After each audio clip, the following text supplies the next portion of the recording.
Hello viewers, this is Dr. Mohammad Sohaib Rauf from Al Rauf Remedies and Al Rauf Hijama and यूनानी research centre Deoband. आज हम आपसे बात करने जा रहे हैं यूनानी को अपने मतब में कैसे इस्तेमाल किया जाए। आज की वीडियो हमारी सिर्फ़ और सिर्फ यूनानी वालों के लिए, डॉक्टर्स के लिए, या यूनानी से मोहब्बत रखने वालों के लिए, या यूनानी को सीखने वालों के लिए है।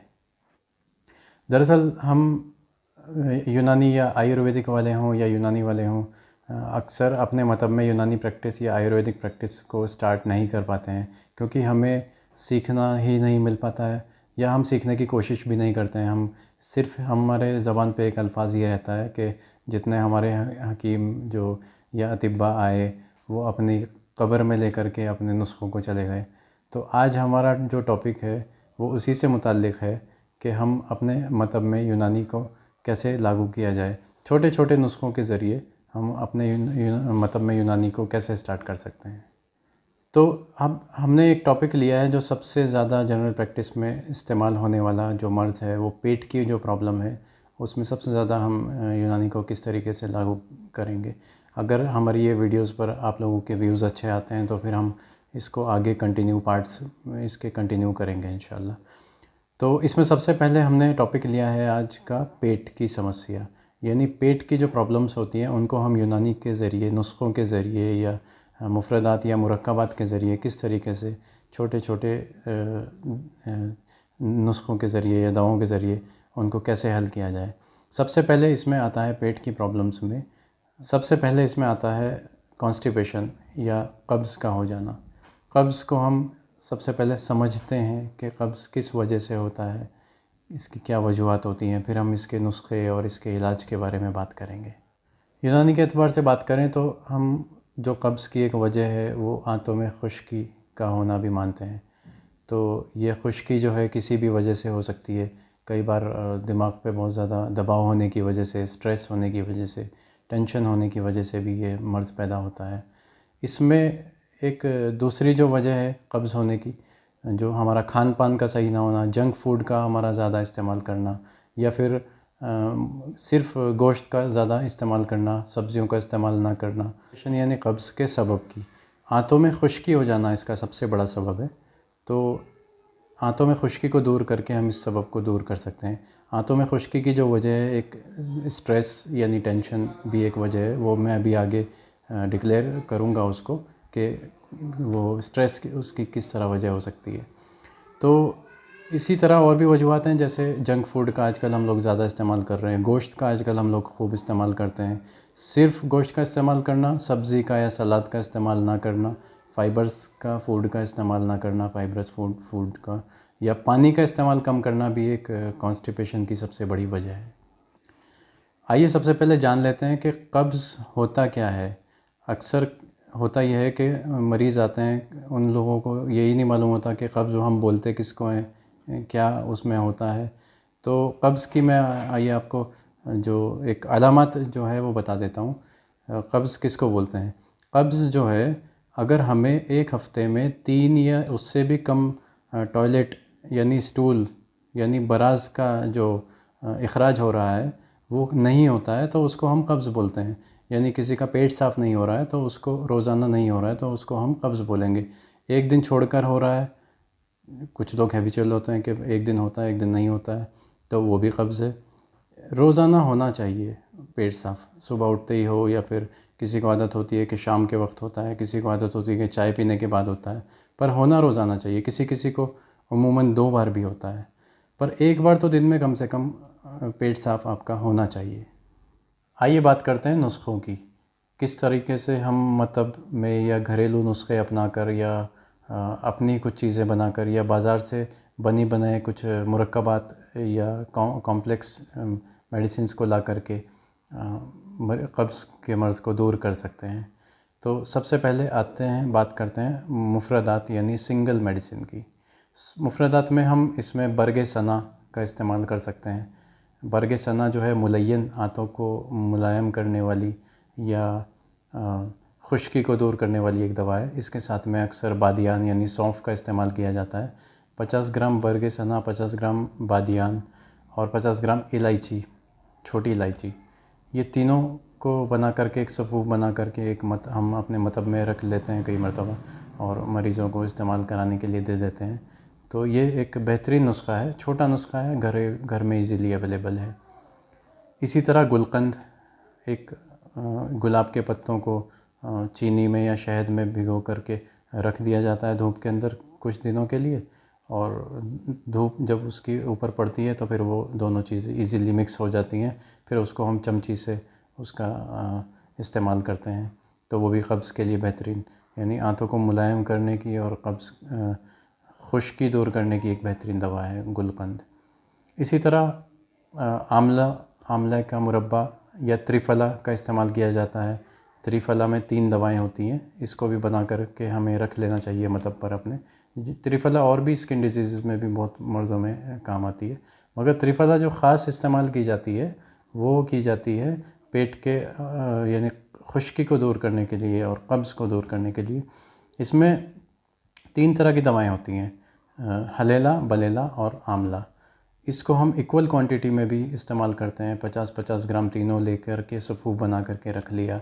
कई बार हम हलेला 50 ग्राम, बलेला 100 ग्राम और आंवला 150 ग्राम का भी इस्तेमाल करते हैं। तीनों को अलग अलग एक दूसरे से डबल क्वांटिटी में इस्तेमाल करते हैं। एक एक चम्मच रात को सोते वक्त दूध के साथ इसको इस्तेमाल करवाया जाता है। एक सबसे आसान मुफ़रद इलाज है, उसमें कुछ करने की ज़रूरत ही नहीं है, सिर्फ़ आपको बाज़ार से ख़रीद कर लानी है इसबगोल की भूसी जो आती है असबगोल के नाम से, उसको इस्तेमाल करना है दूध के साथ में। याद रहे दूध के साथ में, अगर पानी के साथ में इस्तेमाल करेंगे तो और मज़ीद कब्ज़ पैदा कर देती है, और अगर दूध के साथ में इस्तेमाल करेंगे तो कब्ज़ को दूर करेगी, आंतों में खुश्की को दूर करेगी, तरावट पैदा करेगी आंतों में, और मुलय्यन के तौर पर काम करती है। कई बार हम दूध में मुनक्का पका करके रात को इस्तेमाल करते हैं, वो भी एक बेहतरीन दवा है कब्ज़ के लिए। और इंजीर का भी इस्तेमाल करते हैं, तो इंजीर या मुनक्का दोनों में से कुछ भी हो, या दूध को ही सौंफ में पकाकर पुरानी औरतें बच्चों को भी दिया करती थी ताकि बच्चे के पेट में कब्ज़ ना रहे। सौंफ भी एक तरीके से बेहतरीन जो है मुलय्यन दवा है, कासिर रिया है, गैस को भी ख़त्म करती है, और दाफ़े ताफ़ुन, उफ़ूनत को ख़त्म करने वाली, उफ़ूनत को निकालने वाली, ख़राज करने वाली दवाएं हैं ये सब। इत्रिफ़ल मुक़िल, इसी तरीके से अगर मुरक्कबात की बात की जाए तो इत्रिफ़ल मुक़िल बेहतरीन दवा है, हब्बे मुक़िल बेहतरीन दवा है, हब्बे कबिद नौशादरी को भी हम इस्तेमाल करते हैं। हमारे मतलब में सबसे ज़्यादा इस्तेमाल होने वाली दवा है हब्बे कबिद नौशादरी। हब्बे हल्तीत है, हब्बे पपीता है। तो यूनानी में तो कब्ज़ के लिए दवाएँ भरी पड़ी हैं, इतनी इस्तेमाल हम कर सकते हैं, मगर हम लोग यूनानी को करना ही नहीं चाहते। अगर हम थोड़ा सा भी उठा के उसको देखें तो आधे से ज़्यादा तो पेट की दवाएं होती हैं यूनानी में, 80% से ज़्यादा हर दवा उमूमन पेट की होती है, क्योंकि यूनानी के मुताबिक, जैसा मैंने आपको पहले भी वीडियोस में बताता रहता हूँ कि जिगर का और मैदे का बहुत ख़ास ताल्लुक़ है स्किन डिजीज़ में, या फिर मादे का कहीं इम्तला हो जाए उसमें भी। तो इस तरह की दवाएं हम इस्तेमाल, इत्रिफलात का इस्तेमाल किया जाता है, जैसे इत्रिफल किशनीज़ है, इत्रिफल उस्तखुदूस है, या इत्रिफलात जितने भी हैं सब वो मुलय्यन के तौर पर इस्तेमाल करवाए जाते हैं। इत्रिफल शातरा है, वो मुलय्यन के तौर पर भी इस्तेमाल किया जा सकता है, कॉन्स्टिपेशन के लिए भी, और स्किन डिजीज़ में भी इस्तेमाल किया जा सकता है। कभी कभी हम इसमें लैक्सेटिव्स के तौर पर, यानी तरावट के तौर पर आंतों में रोगनियात का भी इस्तेमाल करते हैं। जैसे रोगन बादाम शीरी को दूध में इस्तेमाल करके हम गर्म दूध में इस्तेमाल करवाते हैं। कभी कभी हम इसमें रोगन बेद इंजीर या कैस्टर ऑयल जो आता है उसको भी इस्तेमाल करवाते हैं। अगर मज़ीद कब्ज़ बहुत ज़्यादा है, मरीज़ बहुत ज़्यादा कमज़ोर है, वो ज़ोर नहीं लगा पा रहा है, तो फिर हम इसमें मजबूरी के तौर पर एनीमिया का भी इस्तेमाल कराते हैं। वो तो एनीमिया यानी हुक्ना का जो अमल है वो तो यूनानी का एक पुराना एक तरीक़ा इलाज है, जो आज एनीमिया के तौर पर, जिसको हम बाज़ार में जो अवेलेबल हैं, एनीमिया भी अवेलेबल है। और मगर ये हमें जैसे मालूम है कि यूनानी का पुराना तरीक़ा इलाज, जिसको हुक्ना का अमल बोलते थे, इसके कई तरह के इसके भी नुस्खे हैं। इसको फिर कभी वीडियो में इंशाल्लाह डिस्कस करेंगे। अब इसके जस्ट अपोज़िट जो हमारा टॉपिक है कब्ज़ के पेचिश, यानी कि सबसे पहले समझ लेते हैं कि पेचिश बोलते किसको हैं। कई मर्तबा क्या होता है कि मरीज़ खाना खाते ही फ़ौरन टॉयलेट जाता है, या टॉयलेट जाने के बाद में उसको फ़्रेश फ़ील नहीं होता है, तो ये भी एक तरह इसको बोलते हैं पेचिश का मर्ज़, यानी डायसेंट्री भी हम इसको बोल सकते हैं। कई बार हम इसको एमीबिक डायसेंट्री भी बोलते हैं, जो एक बैक्टीरिया के ज़रिए ये इन्फेक्शन हो रहा है। पेचिश का जो सबब है वो इसमें आंतों में ख़राश पैदा हो जाती है। कब्ज़ में आंतों में खुश्की पैदा हो रही है, पेचिश में आंतों में ख़राश पैदा हो रही है। यानी कि जो दीवारें हैं आंतों की, उसके अंदर रगड़ सी लग जाती है, इरिटेशन पैदा हो जाता है। तो इस तरह के मरीज़ हमें IBS में भी देखने को मिलते हैं, इरिटेबल बाउल सिंड्रोम। यानी कि बहुत ज़्यादा जो लोग टेंशन लेने वाले, जो स्ट्रेस लेने वाले हैं, जो हर वक्त गौर फ़िक्र में मुब्तला रहते हैं, या बहुत ज़्यादा गुस्सा करने वाले लोग होते हैं, उनको भी ये प्रॉब्लम बहुत जल्दी आती है। जैसे बोलते हैं कि गुस्सा आदमी को खाने के बाद करना चाहिए, तो खाली पेट जो लोग गुस्सा करते हैं उनको भी आंतों में ख़राश की शिकायत पैदा हो जाती है, और आंतों में जो है खाना रुक नहीं पाता है, जो कुछ देर वो रुकना चाहिए। तो मरीज़ फिर खाना खाते ही फ़ौरन टॉयलेट की तरफ भागता है, और टॉयलेट में जो है एक चिकनाई एक महसूस होती है निकलती हुई, और हाथ धोने पर ऐसा महसूस होता है जैसे कोई ऑयली कोई सब्सटेंस था। और टॉयलेट से फ़ारिग होने के बाद में इंसान को ऐसा लगता है कि जैसे अभी मेरी फ़रागत पूरी तरह नहीं हुई है, जैसे अभी कुछ बाकी है। तो फिर लोग उसमें ज़ोर लगाते हैं कई लोग, तो उससे मसल्स पर भी बुरा इफ़ेक्ट पड़ता है, और बवासीर तक होने के चांस रहते हैं। ज़्यादा वक्त ना लेते हुए मैं डायसेंट्री यानी पेचिश के बारे में कुछ घरेलू इलाज भी बता देता हूँ, और मुरक्कबात इलाज को भी, यूनानी में भी हम उसको मतलब में अपने किस तरीके से इस तरह के पेशेंट्स को डील कर सकते हैं। सबसे पहले इसमें मरीज़ का ब्रेन वॉश करना बहुत ज़रूरी होता है, उसको स्ट्रेस से फ्री करना। उसको बोलो कि दिमाग को सुकून में रख कर के कभी भी काम करें, और बिल्कुल हबड़ दबड़ ना हो काम में, और जल्दी ना हो किसी काम में, सुकून से। 3 चीज़ें इसमें बहुत अहम हैं जो मैं हर आदमी को, मरीज़ को समझाता हूँ। एक तो वक्त पर सोना, वक्त पे खाना, और वक्त पे नहाना। 3 चीज़ें पेचिश के मर्ज़ को दूर करने के लिए बहुत अहम हैं। इसमें हम इलाज के तौर पर, जैसे आंतों में ख़राश हो गई, काबिज़ दवाओं का इस्तेमाल करते हैं जो कब्ज़ पैदा करें आंतों में। जैसे हमने बताया था कि इसबगोल की भूसी को दूध के साथ इस्तेमाल किया गया कब्ज़ में, और इसी तरह पेचिश को जो हम पेचिश में जो इस्तेमाल करेंगे इसबगोल की भूसी को, तो उसमें हम पानी का इस्तेमाल करेंगे। इसबगोल की भूसी को पानी के साथ मिला करके रात को सोते वक्त 1 चम्मच दे दिया, तो वो काबिज़ का काम करती है।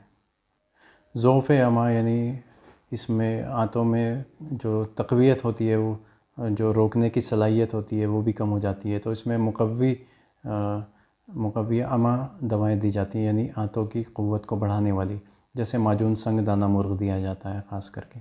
माजून संग दाना मुर्ग जो है वो पेट की चक्की को, मुकम्मल पेट की चक्की को मज़बूत करता है। और इसमें स्ट्रेस की भी दवाएं कई बार दी जाती हैं, जैसे हब्बे शिफा या हब्बे सुकून, इस तरह की दवाएं भेज दी जाती हैं।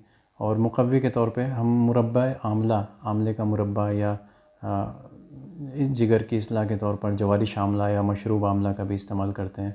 और लीवर की इस्लाह भी बहुत ज़रूरी होती है पेचिश के मर्ज़ में, क्योंकि हमारा कोई भी मर्ज़ हो, चाहे कब्ज़ हो चाहे पेचिश हो, जिगर की इस्लाह करना बहुत ज़रूरी होता है। हमें ये देखना बहुत ज़रूरी होता है कि जिगर क्या वाकई में, क्योंकि जो एक main kitchen of the digestive system हमारा जो है, या किचन ऑफ द बॉडी है, वो लीवर है। तो हर बीमारी में, हर मर्ज़ में हमें लीवर का ख़ास ख्याल रखना पड़ता है, ख़ास करके यूनानी इलाज को देखते हुए। ग़िज़ा के तौर पर हम सर्द खुश्क ग़िज़ाएँ या सर्द खुश्क दवाओं का भी इस्तेमाल करते हैं, जैसे शरबत बेल या शरबत बेलगिरी, या बेलगिरी के फ्रूट का इस्तेमाल जो ख़ालिस काबिज़ है और सर्द खुश्क भी है। और मुरब्बा बेल का भी हम इसमें इस्तेमाल करते हैं।